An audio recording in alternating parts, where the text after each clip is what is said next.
지금 예수님이 이 말씀을 하실 때가 언제냐? 유월절 전날입니다. 세례요한이 말한 것처럼 세상죄를 지고 가는 하나님의 어린 양으로서 이제 죄인들을 위한 제물로 죽음을 맞이할 시간이 지금 점점 다가오고 있습니다. 바로 그 다음에 보면 이렇게 말하죠. 예수께서 자기가 세상을 떠나 아버지께로 돌아가실 때가 이른 줄을 아시고, 예수님은 지금 그때를 알고 계셨습니다. 그때가 언제냐?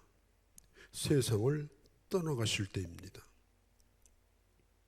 그럼 세상을 떠나가면 어떻게 되는가? 아버지께로 돌아가실 때라고 성경이 표현하고 있습니다. 예수님은 이 세상을 떠나실 겁니다. 그러면 어디로 가시는 거냐? 아버지께로 돌아갑니다. 비록 예수님이 겪은 죽음은 너무나도 처참합니다.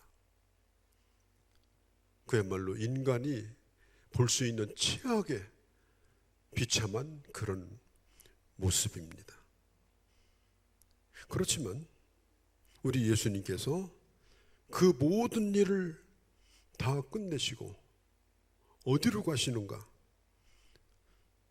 저 흙 속에 들어간 것이 아니라 하나님 아버지께로 돌아가는 영광스러운 길이라고 하는 사실입니다.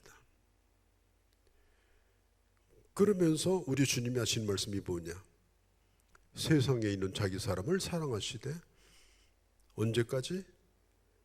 끝까지 사랑하시니라.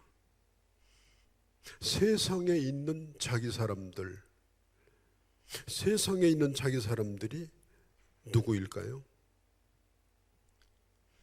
성부 하나님께서 이 사람들을 구원하라고 성자 예수님에게 맡겨주신 사람들이에요.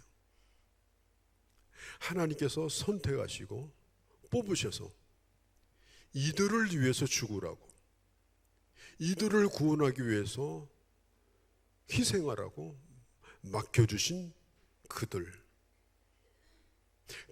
결코 예수님은 포기하지 않고 죽음이 두려워서, 고통이 힘들어서 그들을 그냥 내동댕이 쳐버리고 세상의 왕이 되든지 그냥 제자들하고 그냥 잘 먹고 잘 살든지 그런 길을 예수님은 선택하지 아니했습니다. 하나님이 맡겨주신 그들을 주님은 끝까지 책임지기 위해서, 그래서 성경은 뭐라고 말하느냐? 끝까지 사랑하시니라. 이 끝까지라는 말은 생명을 다할 때까지라는 말입니다. 조금 사랑하다 마는 게 아니에요. 생명을 완전히 들여서 사랑하는 걸 의미합니다. 또 끝까지라는 말은 아낌없이 사랑한다는 겁니다. 다 주시는 사랑입니다. 그건 좀 보여준 것이 아니에요. 예수님은 우리를 사랑한다는 걸 보여주신 분이다, 그런 게 아닙니다. 조금 사랑하신 적이 있었다, 그것도 아닙니다. 끝까지 사랑하신 겁니다. 뿐만 아니라 그 자신 모든 것을 다 주시는 사랑을 한 것입니다. 이 끝까지라는 이 텔로스라는 말이 예수님이 죽으실 때도 이 말이 사용됐어요. 그게 뭐냐면 내가 다 이루었다. 테텔레스타이, 내가 다 이루었다라고 할 때 이 텔로스라는 말이 사용되었습니다. 그러니까 주님이 끝까지라는 말이 뭐예요? 하나님께서 맡겨준 사람을 하나도 떨어뜨리지 아니하고 다 구원하시는 일을 이루신 거예요. 어디에서? 십자가 위에서. 중간에 포기한다든지 희생이 두려워서 어디로 가버린다든지 그렇게 하지 않으셨습니다. 내가 다 이루었다. 어디서 하신 말씀이에요? 십자가에 달리셔서 운명하실 때 예수님 이 말씀을 하신 거예요. 내가 다 이뤘다는 말이 다른 말로 오늘 이 텔로스, 끝까지라는 단어입니다. 예수님은 우리를 어떻게 사랑하셨느냐? 하나님이 요구하시는 만큼, 하나님께서 바라시는 만큼, 하나님께서 맡겨주시는 만큼 조금도 더하거나 빼지 않고 죄인들을 위한 인간의 구원을 다 이루기까지 주님은 우리를 사랑하신 겁니다. 그리고 곧바로 이어서 이제 유월절 식사가 시작이 되는데 13장에 제자들의 발을 씻겨주는 장면이 오늘 본문에 나와요. 유월절 전날입니다. 그러니까 이스라엘 달력으로 1월 14일 저녁입니다. 그때 예수님과 제자들이 최후의 만찬을 지금 나누고 계신데, 그때 거기에 누가 있었느냐? 가룟 유다가 있었습니다. 이때 가룟 유다는 너무너무 마음이 복잡했습니다. 어떻게 해야 되는가? 결정을 해야 됩니다. 내가 이대로 갈 수는 없다. 이렇게 해야 되는가? 저렇게 해야 되는가? 그런 말할 수 없는 갈등 가운데 있을 때 오늘 지금 이 식사 자리에 지금 참여하고 있는 거예요. 우리가 지난 주일날 말씀을 나눴죠. 마리아가 예수님의 발 아래 향유를 부었을 때 가장 크게 화낸 사람이 누구냐? 바로 가룟 유다였어요. 가룟 유다는 다른 제자들하고 생각이 많이 달랐습니다. 이미 가룟 유다는 예수님에게 기대할 것이 더 이상 없다고 생각하고 이미 대제사장과 거래를 끝내고 지금 여기 식사 자리에 와 있는 겁니다. 가룟 유다도 한때 예수님을 사랑한 적이 있습니다. 그러나 끝까지 사랑하진 않았습니다. 가룟 유다는 어떤 사람이냐? 유대인들 가운데 열심당원이에요. 열심당원이 뭐하는 사람이냐? 몸에 칼을 품고 그리고 로마 사람들을 암살한다든지 또 혁명에 가담한다든지 그런 사람들이 열심당원인데 가룟 유다가 바로 그런 사람이었습니다. 가룟 유다가 예수님을 처음 따를 때도 예수님에 대한 그런 기대가 있었어요. 너무너무 로마 아래에서 고통을 받고 거기서 벗어나는 길은 저 예수를 따르는 것이 좋겠다라고 생각하고 예수님을 따랐습니다. 어떻게 하든지 무력을 써서라도 저 로마를 이 땅에서 쫓아내야 된다. 그런 정치적 야망, 그런 생각을 가지고 예수님을 따랐습니다. 처음에 가룟 유다가 예수님을 따를 때 보통 따른 게 아니에요. 벌써 눈에 보면 딱 뜨일 정도로 따랐습니다. 흥분되어 있었고 그리고 열심히 있었습니다. 예수님을 우두머리로 삼고 따라가기만 하면 반드시 자기 꿈이 이루어질 거라고 생각했습니다. 그래서 이 가룟 유다는 열정주의자입니다. 다른 제자들은 뭐 머뭇거리면서 따랐을지 몰라도 가룟 유다는 그렇지 않았어요. 처음부터 그랬습니다. 그래서 처음부터 예수님의 눈에 띄었습니다. 그래서 가룟 유다에게 예수님이 돈주머니까지 맡겨줬어요. 저 정도면 되겠다. 열심히 있었고 진실해 보였고 확실해 보였습니다. 유다는 자기가 원하는 것을 예수님을 통해서 얻으려고 자기 꿈을 이루려고 야망을 가지고 예수님을 따랐습니다. 그런 겉모습을 볼 때 예수님도 제자들도 유다에게서 기대를 가졌던 것이죠. 사실 예수님의 모습은 그때 당시 그럴만했어요. 왜냐하면 예수님은 그때 당시 아주 서슬이 시퍼런 유대 정교 지도자들한테 예수님은 절대로 굽신거리지 않았어요. 얼마나 당당했는지 몰라요. 누구에게 뭐 무릎을 꿇는다든지 누구에게 비굴하다든지 그런 게 없었어요. 거침이 없었습니다. 와 있을진저 독사의 자식들아, 감히 누가 그런 말을 합니까? 그리고 예수님은 가난한 자들, 병전자들, 힘없는 어린아이들, 여인들, 이런 사람들을 품어주셨어요. 그래서 유다가 생각하기를, 저 예수는 참 민중을 사랑하는 사람이구나, 그리고 혁명가의 기질이 있구나, 그런 생각을 가질 수밖에 없었습니다. 그러다가 예수님께서 점점 예루살렘으로 가까이 갑니다. 유다는 기대가 더 커졌습니다. 그런데 예수님은 사람을 모으려고 하지도 않고 5,000명을 먹인 다음에 사람들이 예수님을 왕으로 삼을 때도 그들을 다 쫓아보내고, 또 예수님은 저 바다 건너편으로 혼자 기도하겠다고 가시고, 그럴 때마다 이 가룟 유다는 마음에 실망감이 들었어요.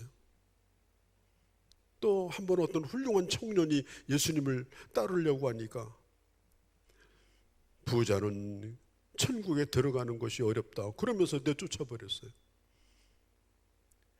그 다음에 예수님을 따르려고 하는 사람에게 나는 머리 둘 곳이 없다, 자기를 부인하고 나를 따르라, 이런 얘기를 계속 해야 되니까 이게 가룟 유다는 예수님에 대한 그 바라보던 시각이 조금씩 달라지기 시작합니다. 예수님이 꿈꾸는 나라는 내가 꿈꾸는 나라와 다르구나. 예수님이 세우고자 하는 나라는 내가 생각하는 나라가 아니구나. 어떻게 저런 예수가 이 강력한 이 노마를 물리치고 나라를 회복할 수 있겠는가? 이제는 회복의 희망이 아니라 이제는 절망감에 빠집니다. 절망의 절망을 계속합니다. 그러다가 예루살렘으로 가까이 오니까 이제 한마디씩 예수님이 던지는 얘기가 있어요. 그것이 뭐냐? 내가 죽어야 되겠다는 거예요. 조금 가시다가 내가 죽어야 되겠다, 조금 가다가 내가 죽어야 되겠다, 3번씩이나 그런 말씀을 하셔요. 지금 이 예루살렘은 유월절을 지키려고 수만 명이 지금 예루살렘에 와 있습니다. 그들은 유대인들입니다. 그들은 노마가 사라지고 이스라엘의 회복을 원하는 사람들입니다. 그야말로 불만 붙이면 불이 붙을 만한 그런 지금 상황입니다. 그런 열기로 지금 가득 차 있습니다. 더군다나 예수님이 예루살렘으로 들어가실 때는 애들까지 나와가지고 나뭇가지를 흔들면서 예수님을 환영했습니다. 그들이 외쳤던 얘기가 뭐예요? 호산나예요. 호산나가 아름다운 찬송이 아닙니다. 죽게 되었으니 우리를 구원해달라는 말이에요. 그것은 그냥 아우성이고 비명입니다. 아이들까지 그렇게 소리를 질렀습니다. 그러면 그런 사람들을 모아서 이 유다가 꿈꾸는 그런 세상을 만들어야 될 거 아니에요. 하다가 실패할지라도, 죽을 때 죽더라도 한번 해봐야 될 거 아니에요. 그런데 예수님은 내가 죽어야 된다 이렇게 말씀해요. 그리고 오늘 13장으로 넘어와서 아버지께 돌아가실 생각을 지금 하고 계십니다. 성경은 말합니다. 아버지께 돌아가실 때가 지금 가까이 왔다. 유다는 결론을 내립니다. 이제 희망 끝. 예수 포기. 그리고 대제사장에게 몰래 가서 예수님을 넘겨주겠다고 약속을 하고 돌아와서 지금 여기 식사 자리에 지금 있는 것입니다. 성경은 말하기를 그때 마귀가 가룟 유다 속으로 들어갔다라고 말합니다. 그러함에도 불구하고 가룟 유다가 아직도 예수를 떠나지 않은 이유가 또 한 가지 있습니다. 뭐냐? 어떤 상황이 오게 되면 이 예수가 아마 혁명적인 어떤 하늘의 군대라도 불러다가 엄청난 일을 일으킬지 모른다. 그러니까 상황은 붙잡히는 데까지 해보자. 예수님이 붙잡히는 데까지. 이게 가룟 유다의 생각이었습니다. 여러분, 제가 이 얘기를 길게 하는 이유가 있어요. 오늘 사람들마다 예수님을 따르는 이유가 많을 수가 있습니다. 여러분들은 무엇 때문에 주님을 따르십니까? 주님에게 거는 여러분들의 기대가 뭡니까? 자신이 꿈꾸는 세상을 위해서? 자신이 바라는 정치적인 이데올로기를 위해서? 아닙니다. 예수님은 그런 것에 대하여 그렇게 흥미가 없습니다.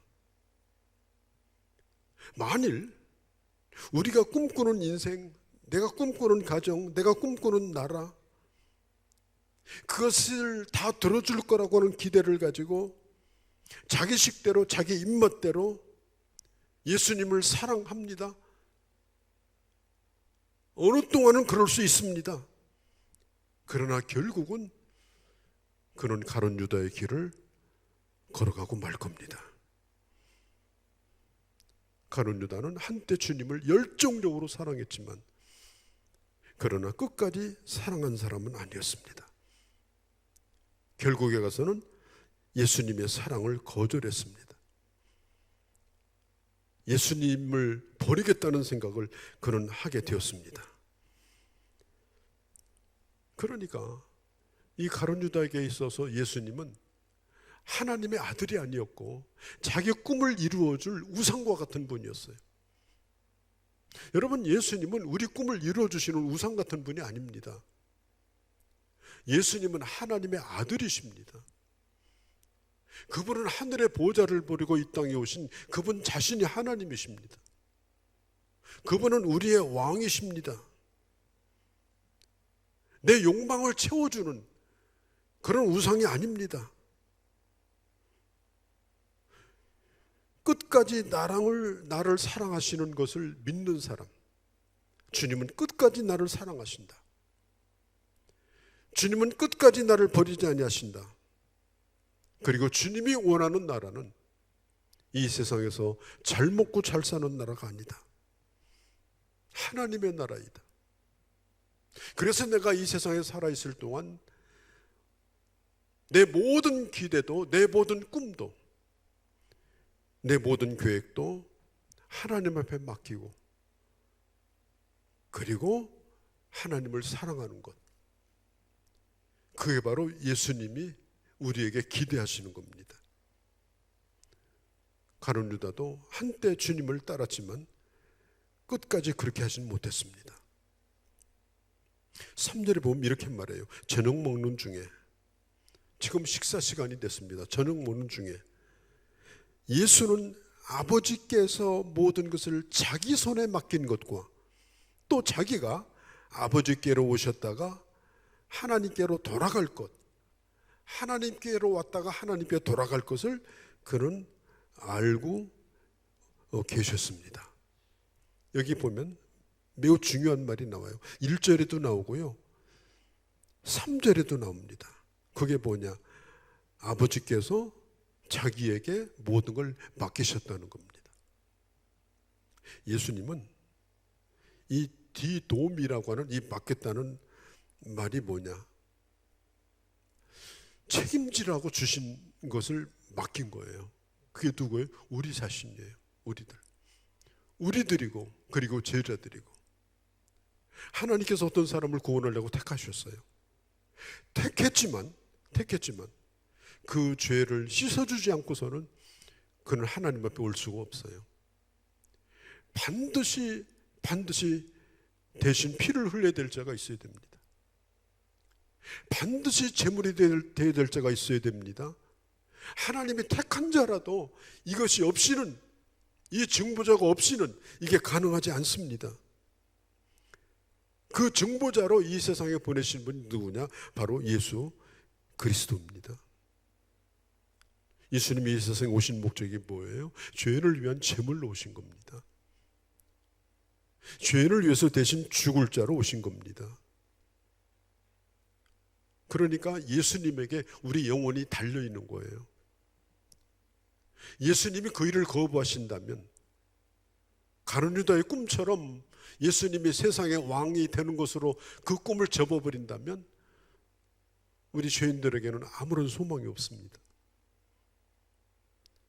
그래서 예수님이 어떤 생각을 가지고 지금 예루살렘에 들어오셨는가, 예수님은 우리를 어떻게 사랑하시는가 하는 것이 이게 대단히 중요한 거예요. 예수님은 책임지라고 맡겨주신 그들을 결단코 버리지 아니하셨습니다. 버리지 아니하시려고 그분은 십자가를 향해 가셨습니다. 요한복음 10장에 보면 양에 대한 얘기를 주님이 몇 번 말씀하시면서 반복해서 하시는 얘기가 뭐냐? 선한 목자는 양을 위해서 생명을 버린다고 하셨어요. 선한 목자 되신 예수 그리스도는 하나님께서 자기에게 맡겨주신 그 양떼들을 버리지 아니하시고 대신하여 죽는 목자라고 하셨습니다. 그분이 누굽니까? 그분이 바로 예수 그리스도입니다. 제자들은 아직 그걸 모릅니다. 그게 뭔지 아무런 지식도 없고 분별력도 없고 깨닫지도 못합니다. 그러니 뭐 믿기나 하겠습니까? 믿음도 없습니다. 그러나 예수님은 오늘 한 가지 이 일을 통해서 그것을 가르쳐 주기를 원하십니다. 그것이 뭐냐? 바로 제자들의 발을 씻겨주는 일이었습니다. 그때가 저녁 먹을 때였습니다. 4절 5절에 보면 마치 성만찬 식사처럼, 성탄식처럼 제자들에게 이건 내 피요, 이건 내 살이라고 말씀하시면서 아주 진지하게 유월절 식사를 하시던 중에, 식사가 다 끝나갔는지 식사 중인지는 정확치 않아요. 그러나 식사하는 가운데, 그 가운데 예수님께서 그 자리에서 갑자기 겉옷을 벗습니다. 그리고 수건을 가지고 허리를 동이십니다. 그리고 대야에 물을 떠다가 제자들의 발을 씻겨줍니다. 이것은 그때 당시 랍비라고 하는 선생들에게도 절대 하지 않는 행동입니다. 이렇게 자기 자신을 이렇게 낮추면서 누구의 발을 씻겨준다고 하는 것은 그 상대가 극도로 존경하는 분이든지 그분을 위해서 정말 헌신하는 대상이 아니면 이런 일을 절대로 하지 않습니다. 그분의 발을 씻겨주지 않습니다. 그런데 자기의 선생이었던 예수께서 겉옷을 벗으시고 제자들의 발을 씻겨주는 이 깜짝 놀랄 이 일을 제자들이 지금 눈앞에서 봅니다. 생각지도 않았던 일입니다. 여러분 착각하지 마세요. 제자들이 이걸 보고 감동을 받았다. 감동 안 받았어요. 놀랬어요. 소스라치게 놀랐어요. 너무 놀라서 이게 뭔 일인가 싶어가지고 입을 다물지를 못할 지경이었습니다. 그런데 예수님이 그 일을 그냥 묻지도 않고 밀어붙이니까 어안이 벙벙해가지고 제자들은 발을 씻겨주는 대로 그대로 있을 수밖에 없었습니다. 여러분 한번 가만히 상상해 보세요. 그 분위기가 어떤지, 제자들이 어떤 인상을 받았는지 충격적입니다. 자기의 선생이 내 발을 씻겨주셨다. 이것은 겸손이라는 단어로 해석이 안 되는 행위입니다. 이것은 죽음을 가르칩니다. 내가 너를 위해서 이렇게 죽겠다. 내가 너를 위해서 이렇게 모든 걸 다 내놓겠다. 내가 너를 이렇게 사랑한다. 예수님의 이 모든 발을 씻겨주는 행위는 바로 그런 것이었습니다. 겉옷을 벗는다라고 하는 이 단어의 뜻이 뭐냐? 내려놓는다는 뜻이고 포기한다는 뜻입니다. 예수님께서 이런 비유를 여러 번 하셨습니다. 요한복음 10장에서도 누가 내 생명을 빼앗아가는 것이 아니라 내가 내 생명을 버린다고 했습니다. 누가 요구해서가 아니라 내가 스스로 내 생명을 버린다고 했습니다. 사도 바울은 이런 예수님을 생각하면서 그가 빌립보 교회에 보냈던 편지 가운데 그는 이렇게 말합니다. 예수님의 육신을 입고 이 땅에 오신 것에 대하여 자기를 비워 형체를 가진 인간의 몸을 입으셨다. 자기를 비운 겁니다. 예수님이 종이 된 겁니다. 그때에 5절에 보면은 이에 대야의 불을 떠서 제자들의 발을 씻으시고 그 두르신 수건으로 닦기 시작하여. 여러분, 이스라엘 나라는 아주 건조한 나라입니다. 거의 비가 오지 않아요. 그래서 신발도 샌들을 신고 다닙니다. 여러분, 하루 종일 샌들 신고 다니면 어떻게 되겠습니까? 먼지가 아주 발에 찌들립니다. 온갖 것이 다 그 발에 묻습니다. 그래서 이스라엘 사람들은요, 누구든지 식사할 때는 발을 씻고 손을 씻습니다. 그게 기본적인 식사 예절입니다. 제자들이 발을 안 씻었겠습니까? 식사할 때 씻었을 거예요.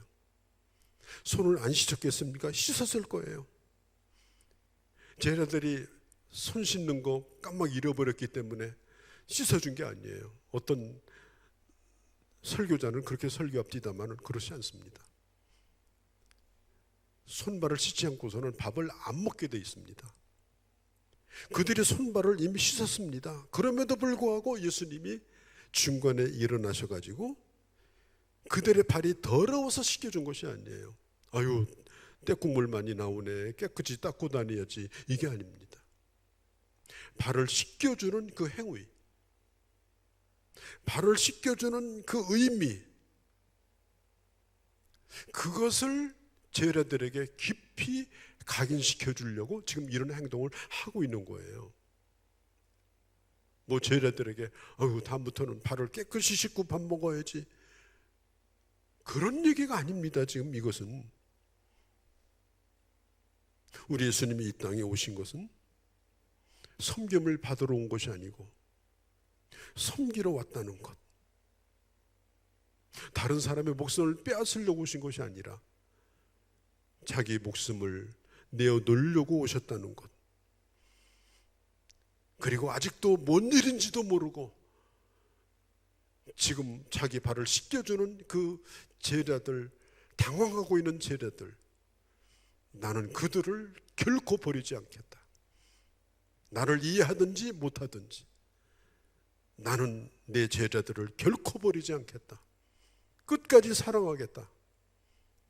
그 행동으로 씻겨주신 그 의미가 바로 오늘 주님이 제자들의 발을 씻겨주신 일입니다. 우리가 12장에서 보았다시피 가룟 유다, 그 자리에 누가 있었습니까? 한 여인이 있었잖아요. 그 값비싼 향유를 예수님의 발 아래 붓고 머리에 붓고 머리칼로 예수님의 발을 씻겨드릴 때 얼마나 감동스러운 장면입니까? 그 여인이 얼마나 예수님을 사랑했는가. 또 죽음을 향해서 가고 계신 그 예수님의 그 아픔을 잠시라도 놓아드리려고 했던 그 여인, 얼마나 기가 막힌 일입니까? 그런데 그 순간에도 화를 내고 있었던 사람이 바로 누구예요? 가룟 유다였어요. 마리아를 막 책망했습니다. 저 여자 미친 여자라고, 개념이 없는 여자라고. 개념이 없는 게 아니에요. 예수님을 지극히 사랑하기 때문입니다. 여러분, 주님은 우리를 사랑하십니다. 그리고 우리도 어떻게 주님을 사랑해야 될까 하는 것을 성경은 우리에게 보여주고 있습니다. 오늘 다른 제자들은 다 지금 발을 내놓고 어쩔 줄 몰라가지고 지금 이러고 있는데, 그때 이 베드로 차례가 왔습니다. 베드로가 그냥 지나갈 일이 아니죠. 아무도 반발하지 않았어요. 아무도 선뜻 나서지 않았어요. 그런데 베드로는 가만히 있을 사람이 아니에요.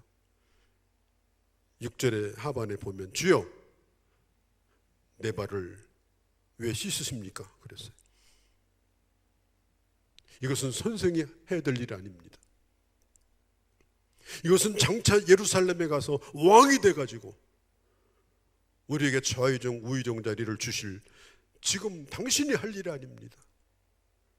지금 당신에게는 앞으로 권력이 있고 당신은 왕이 되어야 하고 당신은 우리 출세를 시켜줘야 되고 그리고 당신은 우리를 책임져 줄 자인데 어떻게 이렇게 허접하게 지금 내 발을 씻겠다고 지금 이게 지금 그림이 되는 겁니까? 이게 지금 예수님이 제정신으로 하는 일입니까? 꾸짖듯이 자기 발 씻는 것을 거부합니다. 그것은 예수님을 위해서가 아니었습니다. 자기가 예수님에게 걸었던 기대와 꿈이 그런 모습을 보면서 깨어지고 부서지는 느낌을 받으면서 이 베드로는 상당히 당황하고 있는 모습을 보게 됩니다. 얼마 전에도 마태복음 16장에 보면 베드로가 그렇게 말한 적이 있죠. 내가 죽어야 되겠다 그러니까 앞을 딱 가로막으면서 주님 그럴 수 없습니다. 누구 믿고 따랐는데 뭘 기대하고 따랐는데 그런 실없는 소리 합니까? 그러면서 예수님이 앞을 가로막았던 사람이 베드로예요. 이제는 뭐 발까지 씻겨주겠다고 하니까 지금 이 베드로는 견딜 수가 없는 거예요. 이렇게 낮아지시는 분, 이렇게 섬기는 분, 이런 예수를 베드로는 인정하고 싶지 않았어요. 가룟 유다뿐 아니라 베드로도 유다와 같았어요. 베드로도 그 선을 넘어가면 유다가 됩니다. 그래서 예수님에게 묻는 겁니다. 이렇게 하지 말라고. 예수님은 우리에게 그런 분이 아닙니다. 우리는 주님을 따르는 사람들이고 우리는 주님을 추종하는 사람인데 우리를 책임져야 될 사람인데 이게 지금 뭐 하는 일입니까? 이러면서 발을 빼면서 예수님을 향해서 항의를 지금 하고 있는 모습을 볼 수가 있습니다. 그때 예수님이 말씀합니다. 내가 하는 일을 지금은 네가 잘 모르겠지만 그러나 나중에는 네가 알게 될 것이다. 여러분, 제가 목회를 오래 해보고 또 교인들 훈련시켜 보니까 배운다고 깨닫는 게 아니더라고요. 뭐 성경 몇 구절 외우고 배웠다고 해서 그 사람이 진심으로 깨닫는 게 아니더라고요. 예수님이 그렇게 말씀을 전하셨고 그렇게 기적을 행하셨고 이제까지 끌고 다녔던 제자들인데도 제자들은 그 순간까지도 예수님을 오해하고 있었어요. 자기 욕망을 끊어내지 않았습니다. 자기 삶의 방식을 바꾸지 않았습니다. 예수님에게 자기 인생을 드릴 생각은 별로 없었습니다. 따르는 이유는 뭐냐? 예수님에 대한 기대입니다. 예수님을 따르면 반드시 좋은 일이 있을 것이다. 그 꿈은 가룟 유다나 베드로나 동일했습니다. 예수님 말씀합니다. 7절에 이후에는 알리라. 그래, 지금은 모른다. 내가 알겠다. 지금은 모른다. 알 턱이 없지. 그러나 주님이 죽으시고 부활하시고 승천한 다음에 알게 될 것이다. 내가 너희를 얼마나 사랑했는지. 요한복음 끝에 보면 뭐라고 그래요? 주님을 3번 부인하고 도망갔던 베드로에게 3번이나 부르시잖아요. 네가 나를 사랑하느냐고. 정말 하나님의 사랑이 뭔지, 내가 하나님을 진심으로 사랑하는 그 과정이 얼마나 긴지 몰라요. 얼마나 많은 일을 겪어야 되는지 몰라요. 뭘 배웠다 외웠다 해서 이게 되는 문제가 아닙니다. 예수님은 그래서 오늘 이 베드로의 이 모습을 보면서 알아듣던 말던 간에 주님이 계속 발을 씻겨줍니다. 그러면서 주님이 말씀해요. 내가 네 발을 안 씻겨주면 너 나하고 상관이 없어. 그 말을 베드로는 뭐라고 생각했느냐? 정치적으로 쳐낸다 이렇게 생각한 거예요. 정치적으로 쳐낸다. 그러니까 베드로가 막 화들짝 놀라가지고 내가 지금 뭘 믿고 주님 따랐는데 이런 막말하십니까? 나 당장 저 목욕탕으로 데려가서 나를 다 씻겨달라고. 지금 그게 무슨 얘기예요? 나는 확실하게 주님 따라가겠다는 거예요. 나는 주님과 상관이 있는 자라는 겁니다. 근데 그 말이 참말이에요? 그 다음날 예수님 3번 부인했습니다. 목숨 걸고 모른다고 부인했어요. 내가 너를 씻겨주지 않으면 너는 나와 상관이 없다. 내가 너를 위해 죽을 것이다. 내가 너를 죽음으로 섬길 것이다. 그 죽음이 나와 상관이 없다면, 그 죽음이 너를 위한 죽음이 아니라면 너는 나와 상관이 없는 사람이다. 여러분, 어떻게 우리가 생명을 얻고 어떻게 우리가 영생을 얻습니까? 어떻게 우리가 구원을 얻습니까? 예수님의 십자가가 아니면 됩니까? 예수님의 십자가 없이 이것이 가능한 일입니까? 이 상관이 없다는 이 헬레트라고 하는 이 단어, 이게 이제 구약의 히브리어를 헬라어로 이제 번역한 단어인데, 이것은 뭘 가르치느냐? 유업, 상속을 가르치려 쓰는 말이에요. 상관이 없다는 말은 내게 받을 것이 아무것도 없다는 말이에요. 주님이 우리의 발을 씻겨주지 않으면, 주님의 그 죽음의 섬김과 주님의 대속의 죽음이 나와 상관이 없다면 우리는 주님과 상관이 없습니다. 영생도 없고 하나님의 자녀가 될 수도 없습니다. 우리 주님이 마지막에 하신 말씀이 뭐예요? 내가 이렇게 한 것처럼 너도 이렇게 하라는 것입니다. 우리가 예수를 믿는다고 하는 게 뭡니까? 뭐 근사하게 멋진 종교인이 돼가지고 사는 게 아닙니다. 내가 정말 주님과 상관이 있는 자가 되려고 하면 주님이 말씀합니다. 너도 나와 같이 누군가의 발을 씻겨주어라. 그렇게 말씀하시면서 베드로의 생각을 고쳐주십니다. 그리고 예수님께서 나중에 이런 말씀을 하셔요. 10절 끝에 보면은 너희가 다 깨끗한 것이 아니다. 깨끗하지 못한 한 사람이 있다. 그게 바로 11절에 보면 가룟 유다를 가르친다고 성경은 기록하고 있습니다. 여러분, 주님은 우리를 끝까지 사랑하십니다. 하나님이 우리를 예수 그리스도의 품에 맡겨줬습니다.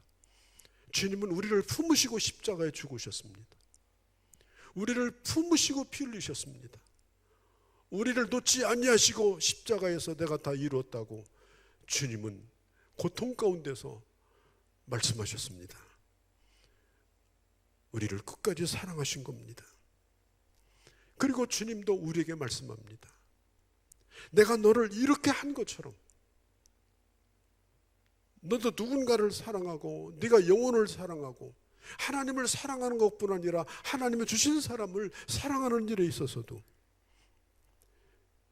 결코 포기하지 말고 끝까지 나를 사랑하고 모든 인격을 다하여 그리고 내 이웃을 너의 몸처럼 사랑하라. 주님이 묻습니다.